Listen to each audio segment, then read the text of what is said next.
તો નવસારી જિલ્લામાંથી ખનન માફિયાઓ વિરુદ્ધ એક બહુ જ મોટા સમાચાર સામે આવી રહ્યા છે। ત્યારે નવસારીના આમડપોર ગામમાં સરકારી જમીન અને કુદરતી સંસાધનોની ઉઘાડી લૂંટ ચલાવતા તત્વો પર વહીવટી તંત્રએ મધરાતે ત્રાટકીને લાલ આંખ કરી છે।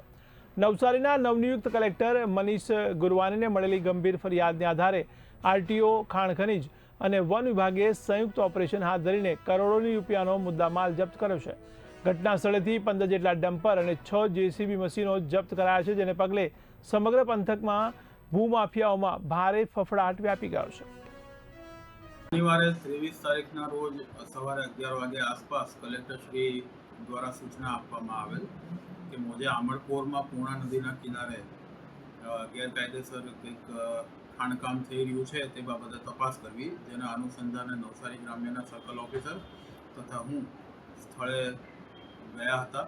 ત્યાં પૂર્ણા નદીના કિનારે ડીપી વિસ્તારમાં એક ગૌચરની જમીન આવેલી છે। એ ગૌચરની જમીનની અંદરથી ગેરકાયદેસર રીતે રેતી અને માટીનું ખાણકામ ચાલી રહેલ હતું। રાજુભાઈ ઓડ નામના ઈસમના 5 એક્સકેવેટર મશીન દ્વારા ત્યાં સ્થળ પર ખાણકામ થઈ રહ્યું હતું અને અમે મુલાકાત લીધી। એ વખતે લગભગ 15 જેટલા ટ્રક ત્યાં રેતી માટી ભરાવવા માટે ઊભા રહેલા હતા।